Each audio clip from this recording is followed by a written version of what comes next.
Oi, gente, vamos invocar a Santíssima Trindade, como a gente já falou lá no primeirinho encontro mesmo sobre a Santíssima Trindade, e vamos também pedir o derramamento do Espírito Santo para esse encontro, tá bom?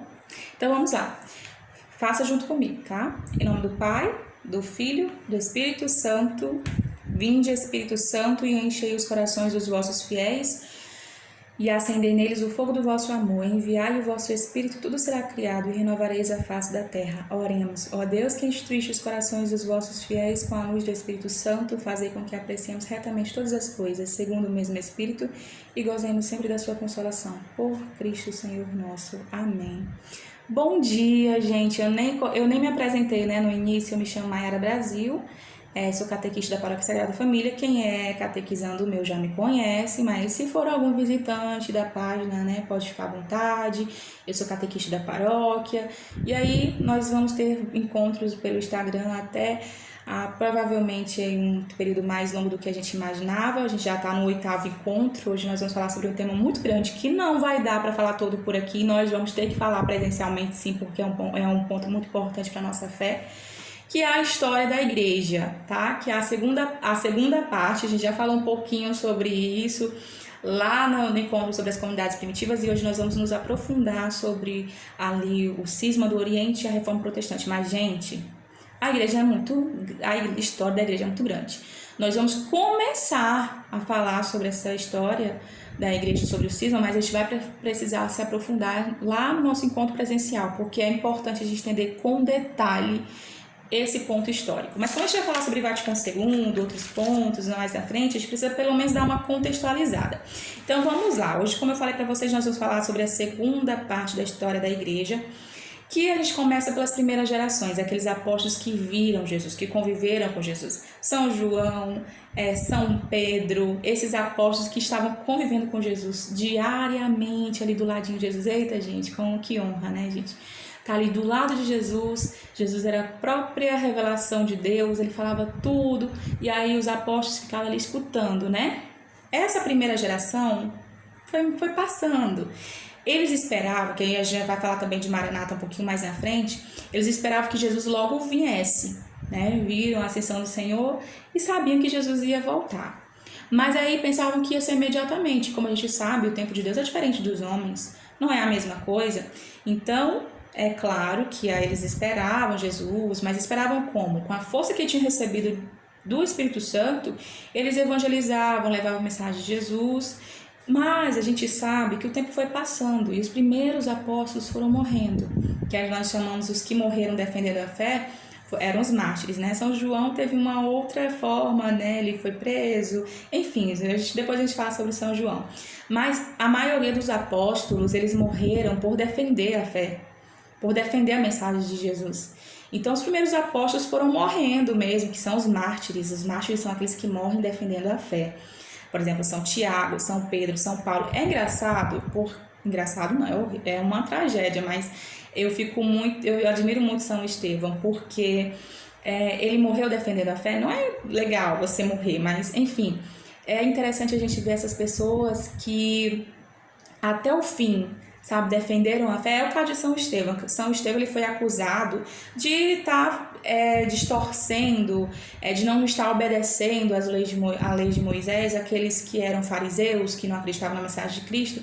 Então ele foi levado ao templo e testemunhas falsas começaram a falar que ele não respeitava o Antigo Testamento, que ele não respeitava a lei de Moisés. E aí São Estevão começou a falar de toda a história dos patriarcas. Tem um discurso de São Estevão na Bíblia, que aí você vai ver que São Estevão ele falou sobre Abraão, Isaac, Jacó, sobre José do Egito, e aí começou a falar com detalhes sobre toda a trajetória de Moisés, desde o nascimento, ao encontro também com Deus, com aquela sarça que não se consumia, a sarça ardente, até ali quando levou para fora do Egito as pessoas, né, atravessou o Mar Vermelho.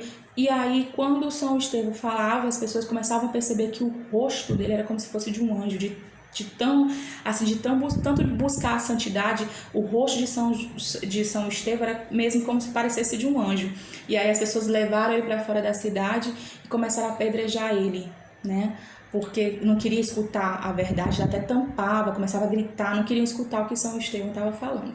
Então, levaram São Estevão para fora da cidade e apedrejaram até São Estevão morrer.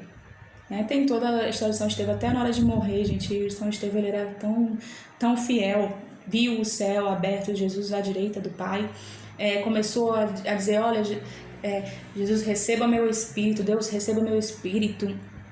É muito bonita a história de São Estevão, né? Claro que ele morreu, não é uma coisa assim feliz, mas a gente precisa entender que para entrar no céu a gente precisa passar por isso. E aí, inclusive, São Paulo estava lá no momento da execução de São Estevão, foi super a favor. São Paulo, que era chamado de Saulo, perseguidor dos cristãos, aprisionava ali os cristãos. Mas, enfim, o que é importante entender aqui, que os primeiros apóstolos estavam passando, a primeira geração estava passando. Era preciso instituir a igreja. Era preciso a igreja conseguir esse espaço para não sucumbir às acusações e às perseguições. Então, as primeiras gerações foram passando e as gerações seguintes precisaram instituir a igreja. Era uma necessidade para garantir a fé até a segunda vinda de Jesus, que Maranata, que a gente vai falar um pouquinho também mais na frente. Então, começou também a ter alguns conflitos internos, porque a gente viu como São Paulo, ele fundava uma comunidade, a comunidade queria adaptar a sua ideia, o seu jeito de pensar, queria viver no paganismo, queria mensurar o poder de São Paulo, de São Pedro, de Jesus, e na verdade não é assim que funciona, né? Então, por causa disso, muitas divisões começaram a acontecer dentro da igreja, até mesmo passando essas primeiras gerações, as outras gerações começaram a ter conflitos dentro da igreja de quem que era, quem que devia seguir, o que era o certo, o que era errado. Por isso que o Papa, que tem essa autoridade de convocar concílios para poder, decidir, é isso, para poder manter a unidade. Né? Por quê, gente? Porque o próprio Jesus deu essa autoridade ao Papa para que pudesse manter essa unidade.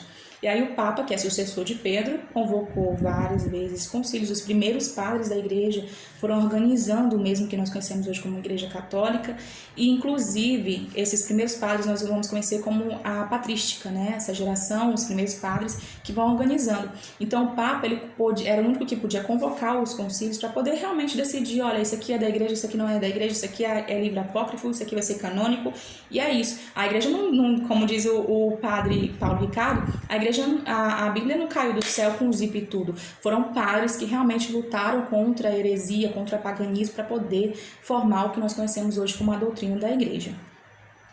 Então, aconteceu em 1054 um cisma de tanta desobediência, de tantas questões, conflitos políticos, de questões de poder, enfim. Aconteceu que em 1054 o Império Romano já estava dividido ali em igreja do Ocidente, do Oriente. A igreja do Oriente, claro que ali a igreja do Ocidente tinha virado ali o que nós vamos conhecer dentro da história como Idade Média, aqueles que eram os bárbaros, conhecido como bárbaros, que também é um termo que você pode dar dentro da história, né, que não é muito apropriado, começaram a se converter ao cristianismo. Então ficou ali a igreja ocidental, latina, né? E a oriental permaneceu ali com aquelas antigas políticas da antiguidade, né? O império e tudo mais. E aí esse império, essas pessoas temporais ficavam ali se intrometendo nas relações, não queria só governar aquele território, queria modificar a forma da igreja ser conduzida, né, de querer fazer adaptações para que eles pudessem continuar comungando sem precisar ser considerado pecado aquilo que eles faziam. Então, muitos imperadores, ministros de Constantinopla começaram a se intrometer ali nos patriarcas, ali aquelas lideranças, aqueles padres que eram do Oriente. E aí muitas questões foram sendo feitas, que não vai dar tempo de falar aqui. Realmente nós vamos precisar fazer esse encontro presencialmente. Muitas questões foram acontecendo que em determinado momento a igreja de Constantinopla já não escutava mais nem mesmo o Papa.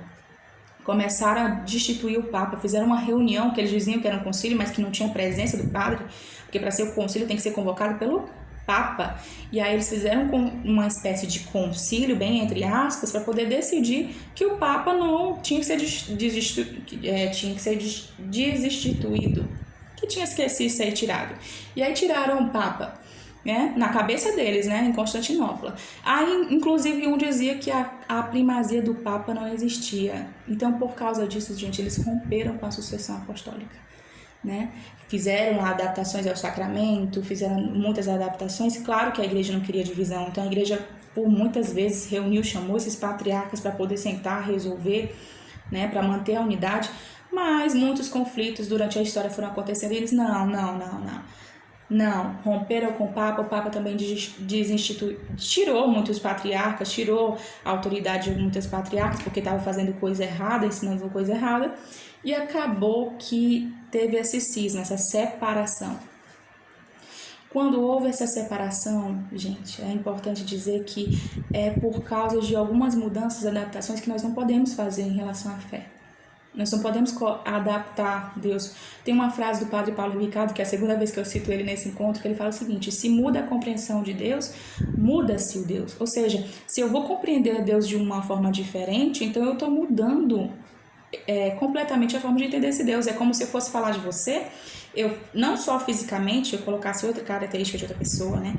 Você tem uma característica física, mas não só a característica física que eu iria mudar. Eu ia mudar o seu temperamento, as pessoas que contigo convivem, iria mudar o nome do seu pai, da sua mãe, das pessoas mais próximas de você. Então eu não estava falando de você. Eu estou falando de outra pessoa, da mesma forma. Se eu estou ali entendendo aquele Deus de forma diferente, compreendendo Deus de forma diferente, então nós não estamos falando do mesmo Deus. É isso que o padre Paulo Ricardo quer dizer.